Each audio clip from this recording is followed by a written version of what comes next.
ಕಡಿಮೆ ಸಿಬಿಲ್ ಸ್ಕೋರ್ ನಿಂದ ಸಾಲ ಕ್ರೆಡಿಟ್ ಕಾರ್ಡ್ ಅಪ್ಲಿಕೇಶನ್ ರಿಜೆಕ್ಟ್ ಆಗ್ತಾ ಇದೆಯಾ? ಇನ್ನು ಮುಂದೆ ಆಗಲ್ಲ. SBM Z ಕ್ರೆಡಿಟ್ ಕಾರ್ಡ್ ಬಳಸಿ ಈಸಿಯಾಗಿ ಕ್ರೆಡಿಟ್ ಸ್ಕೋರ್ ಅನ್ನ 750 ಗಿಂತ ಜಾಸ್ತಿ ಮಾಡ್ಕೋಬಹುದು. ಇದೊಂದು FD ಆಧಾರಿತ ಕಾರ್ಡ್. UPI ಬಳಸಿ ಕ್ರೆಡಿಟ್ ಕಾರ್ಡ್ ಬ್ಯಾಲೆನ್ಸ್ ಅನ್ನ ಖರ್ಚು ಮಾಡಬಹುದು. FD ಗೆ RBI ಗ್ಯಾರಂಟಿಯೊಂದಿಗೆ 7% ಇಂಟ್ರೆಸ್ಟ್ ಕೂಡ ಸಿಗುತ್ತೆ. 30 ದಿನದಲ್ಲೇ ಕ್ರೆಡಿಟ್ ಸ್ಕೋರ್ ನಲ್ಲಿ ಇಂಪ್ರೂವ್ಮೆಂಟ್ ಕೂಡ ನೋಡಬಹುದು. ಡಿಸ್ಕ್ರಿಪ್ಷನ್ ಹಾಗೂ ಪಿನ್ ಕಾಮೆಂಟ್ ನಲ್ಲಿರೋ ಲಿಂಕ್ ಮೂಲಕ Z ಆಪ್ ಡೌನ್ಲೋಡ್ ಮಾಡಿ.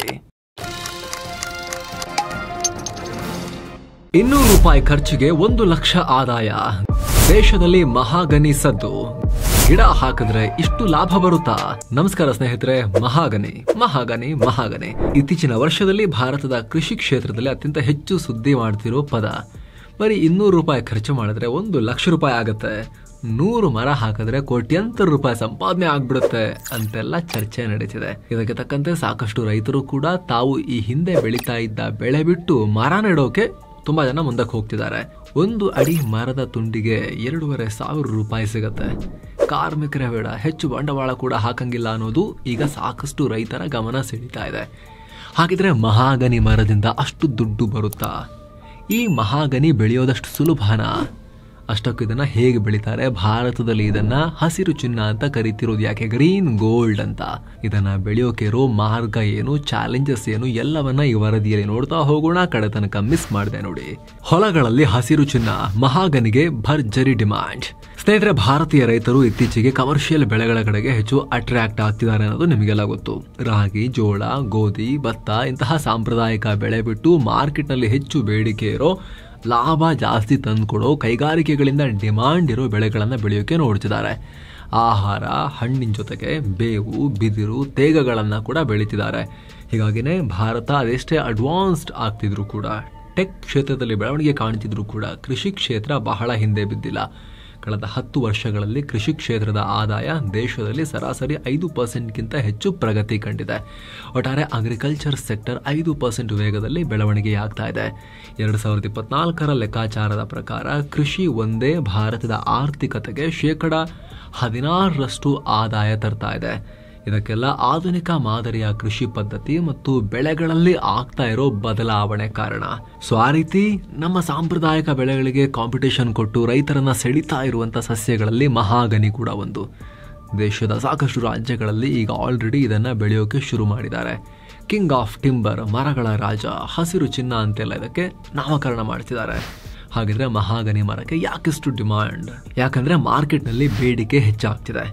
ಈ ಮಹಾಗನಿ ತುಂಬಾ ಗಟ್ಟಿ ಮರ. ಹಾರ್ಡ್ನೆಸ್ ನಲ್ಲಿ ಟೀಕ್ ಮತ್ತು ಓಕ್ ಮರಗಳಿಗೆ ಸಮ ಅಂತೆಲ್ಲ ಹೇಳ್ತಾರೆ. ಇದರಲ್ಲಿ ಸೆಲ್ಸ್ ಇರ್ತಾವಲ್ಲ, ತುಂಬಾ ಟೈಟ್ಲಿ ಪ್ಯಾಕ್ಡ್ ಆಗಿರ್ತವೆ. ಒತ್ತೊತ್ತಾಗಿ ಮರಗಳಿಗೆ ಗಟ್ಟಿತನ ಕೊಡುತ್ತೆ ಇದು. ಅಲ್ಲದೆ ಮಹಾಗನಿ ಮರದ ಒಳಭಾಗದಲ್ಲಿ ನ್ಯಾಚುರಲ್ ಆಯಿಲ್, ಟ್ಯಾನಿನ್ಸ್ ಮತ್ತು ರೆಸಿನ್ಸ್ ಇವೆ.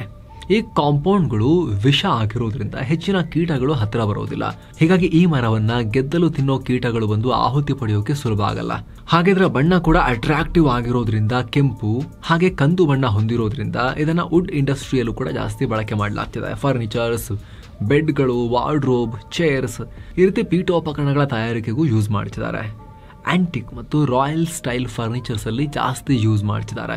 ಜೊತೆಗೆ ಕೆತ್ತನೆ ಮತ್ತು ಡಿಸೈನ್ ಮಾಡೋಕ್ಕೂ ಮರ ಅನುಕೂಲಕರ. ಹಾಗಾಗಿ ಇಂಟೀರಿಯರ್ ಡಿಸೈನಿಂಗ್ಗೂ ಯೂಸ್ ಮಾಡ್ತಿದ್ದಾರೆ. ಜೊತೆಗೆ ನೀರು ಕೂಡ ಈ ಮರವನ್ನ ಬೇಗ ಹಾಳು ಮಾಡಲ್ಲ. ಹಾಗಾಗಿ ಹಡಗು ನಿರ್ಮಾಣ, ಬೋರ್ಡ್ ತಯಾರಿಕೆಯಲ್ಲೂ ಬಳಸಲಾಗ್ತಾ ಇದೆ. ನಿಮ್ಗೆ ಗೊತ್ತಿರೋ ಹಾಗೆ ಭಾರತದಲ್ಲಿ ಇತ್ತೀಚಿನ ವರ್ಷಗಳಲ್ಲಿ ಶಿಪ್ಪಿಂಗ್ ಇಂಡಸ್ಟ್ರಿ ಬೂಮ್ ಆಗ್ತಾ ಇದೆ. ಹಡಗುಗಳು ಲಾಂಗ್ ಟರ್ಮ್ ಬಾಳಿಕೆ ಬರಬೇಕು ಅಂದ್ರೆ ಅಲ್ಲಿಗೆ ಇಂಥ ಗುಣ ಇರೋ ಮರಗಳು ಜಾಸ್ತಿ ಬೇಕು. ಹೀಗಾಗಿ ಹಡಗು ನಿರ್ಮಾಣ ಸಂಸ್ಥೆಗಳಿಂದಲೂ ಬೇಡಿಕೆ ಇದೆ. ಹಾಗೆ ಗಿಟಾರ್, ವಯಲಿನ್ ಅಂತಹ ಮ್ಯೂಸಿಕಲ್ ಇನ್ಸ್ಟ್ರೂಮೆಂಟ್ಸ್ ತಯಾರಿಕೆಗೂ ಇದನ್ನ ಬಳಕೆ ಮಾಡಲಾಗ್ತಿದೆ. ಹಾಗೆ ಪ್ಯಾಕೇಜಿಂಗ್ ಕೆಲಸಕ್ಕೆ, ಹ್ಯಾಂಡ್ ಕ್ರಾಫ್ಟ್ ಸೇರಿ ಇನ್ನು ಹಲವು ಕಡೆ ಈ ವುಡ್ ಯೂಸ್ ಆಗ್ತಿದೆ. ಕೆಲ ಸಾಂಪ್ರದಾಯಿಕ ಔಷಧಗಳ ತಯಾರಿಕೆಯಲ್ಲೂ ಬಳಸ್ತಾ ಇದ್ದಾರೆ. ಈ ಮರದ ಬೀಜ, ತೊಗಟೆ ಮತ್ತು ಎಲೆಗಳನ್ನ ಔಷಧಗಳಿಗೂ ಯೂಸ್ ಮಾಡ್ತಾರೆ. ಮಲೇರಿಯಾ, ಡಯಾಬಿಟೀಸ್, ಡಯೇರಿಯಾಗಳಿಗೆ ಔಷಧವಾಗಿ ಬಳಸಲಾಗುತ್ತೆ.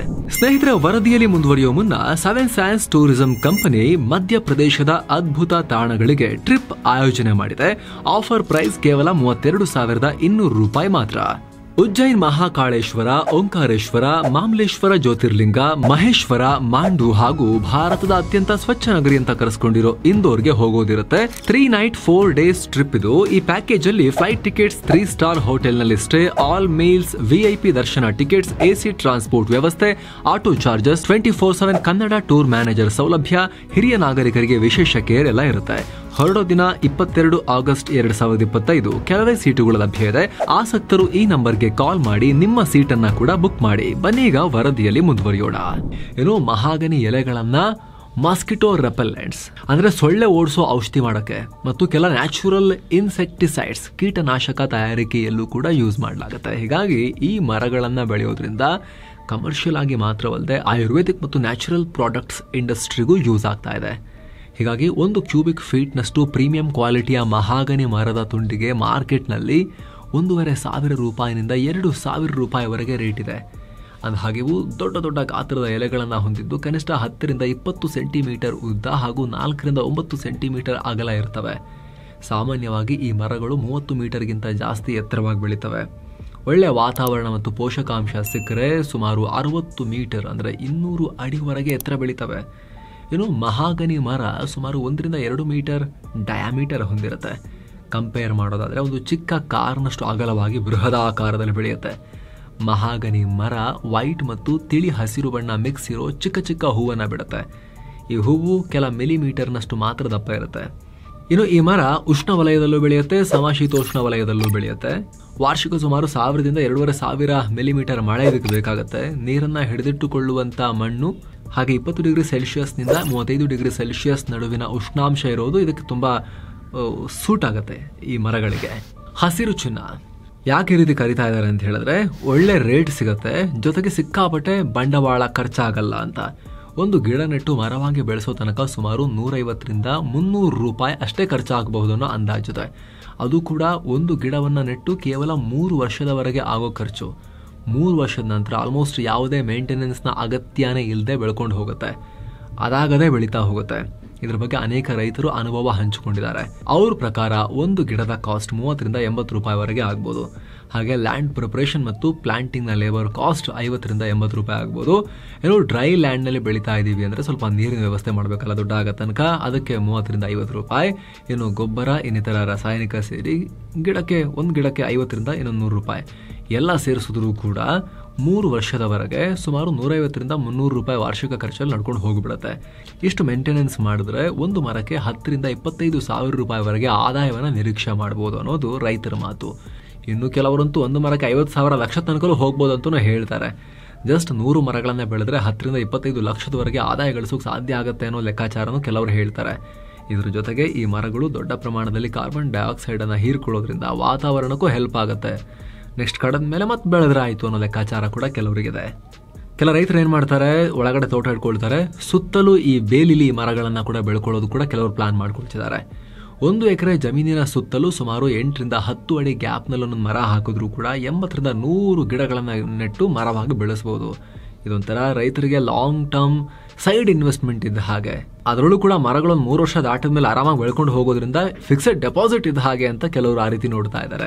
ಯಾಕಂದ್ರೆ ಈಗ ಕಾಡು ನಾಶದಿಂದ ಮತ್ತು ಫಾರೆಸ್ಟ್ ಅಲ್ಲಿ ಯಾರು ಬೇಕಾದ್ರೂ ಹೋಗಿ ಕಳೀಲಿಕ್ಕೆ ಅವಕಾಶ ಇಲ್ಲದೆ ಇರೋದ್ರಿಂದ ಮರದ ಉತ್ಪನ್ನಗಳು ಬೇಕು ಅಂದ್ರೆ ಈ ರೀತಿ ಲೀಗಲ್ ಆಗಿ ಬೆಳೆಗೆ ಅಂತಾನೆ ಬೆಳೆದು ಕಡಿಯುವಂತ ಮರಗಳಿಗೆ ಡಿಮಾಂಡ್ ಜಾಸ್ತಿ ಆಗ್ತಾ ಹೋಗುತ್ತೆ ಮುಂದಿನ ದಿನಗಳಲ್ಲಿ.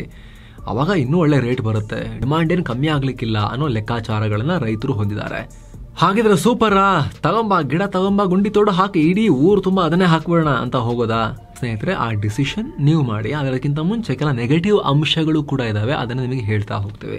ಮಹಾಗನಿ ಅನ್ನೋದು ಈಗ ತುಂಬಾ ರೈತರ ಫೇವರೇಟ್ ಆಗ್ತಿದೆ ನಿಜ, ಆದ್ರೆ ಡಿಸ್ಅಡ್ವಾಂಟೇಜಸ್ ಏನು ಅಂತ ಕೂಡ ತಿಳ್ಕೊಳ್ಳೋದು ಮುಖ್ಯ. ಮೊದಲನೇದು, ಮಹಾಗನಿ ಮರ ತುಂಬಾ ನಿಧಾನವಾಗಿ ಬೆಳೆಯುತ್ತೆ. ವೇಗವಾಗಿ ಇವತ್ತು ಹಾಕಿ ನಾಳೆ ಇದರಿಂದ ಲಾಭ ನಿರೀಕ್ಷೆ ಮಾಡೋಕ್ಕಾಗಲ್ಲ. ಒಂದು ಮರ ಕಂಪ್ಲೀಟ್ ಆಗಿ ಬೆಳವಣಿಗೆ ಆಗೋಕೆ 20ರಿಂದ 25 ವರ್ಷ ಟೈಮ್ ತಗೊಳುತ್ತೆ.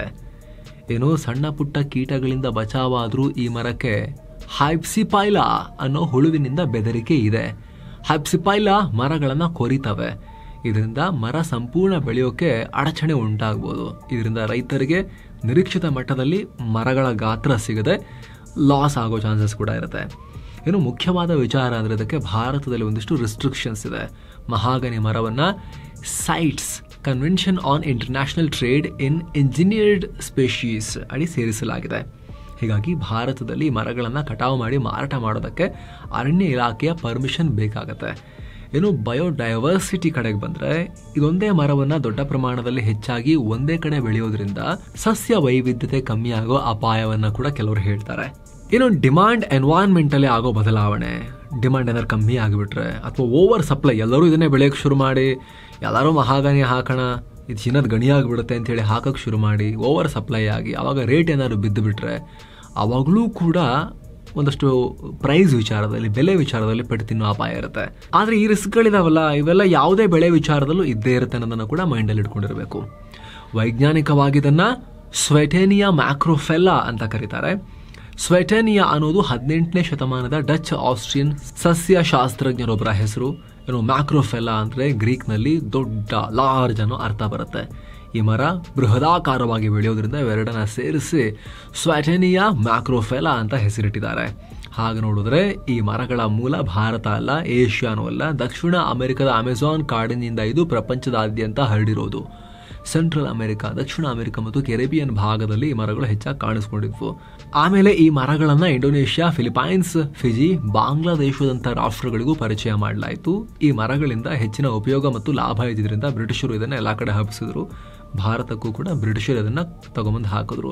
ಮೊದಲಿಗೆ ಗಾರ್ಡನ್ ಮತ್ತು ಪ್ಲಾಂಟೇಶನ್ಗಳಲ್ಲಿ ಬೆಳೀತಾ ಇದ್ರು. ಆದರೆ ಯಾವಾಗ ಇದರ ಅಗತ್ಯತೆ ಹೆಚ್ಚಾಯಿತು, ಇದರ ಬೇಡಿಕೆ ಜಾಸ್ತಿ ಆಯಿತು, ಹೊಲಗಳಲ್ಲೂ ಕೂಡ ಇದು ಎಂಟ್ರಿಯನ್ನು ಪಡ್ಕೊಳ್ತು. ಕೇರಳ, ಕರ್ನಾಟಕ, ಅಸ್ಸಾಂ, ಅಂಡಮಾನ್ ದ್ವೀಪಗಳಲ್ಲಿ ಜಾಸ್ತಿ ಬೆಳೀತಾ ಇದ್ದಾರೆ. ಈಗಂತೂ ಕಾಶ್ಮೀರದಿಂದ ಕನ್ಯಾಕುಮಾರಿ ತನಕ, ಅರುಣಾಚಲದಿಂದ ರಾಜಸ್ಥಾನ ತನಕ ಎಲ್ಲ ಕಡೆ ಇದು ಹರಡ್ತಾ ಇದೆ. ಇದ್ರ ಬಗ್ಗೆ ನಿಮಗೆ ಕ್ವಿಕ್ ಆಗಿ ಮಾಹಿತಿ ಕೊಡೋ ಪ್ರಯತ್ನ ಮಾಡಿದ್ದೀವಿ. ನಿಮ್ಮ ಒಪಿನಿಯನ್ ಕಾಮೆಂಟ್ ಮಾಡಿ ತಿಳಿಸಿ. ಮತ್ತೆ ಭೇಟಿ ಆಗ್ತಿರೋಣ. ನಮಸ್ತೆ.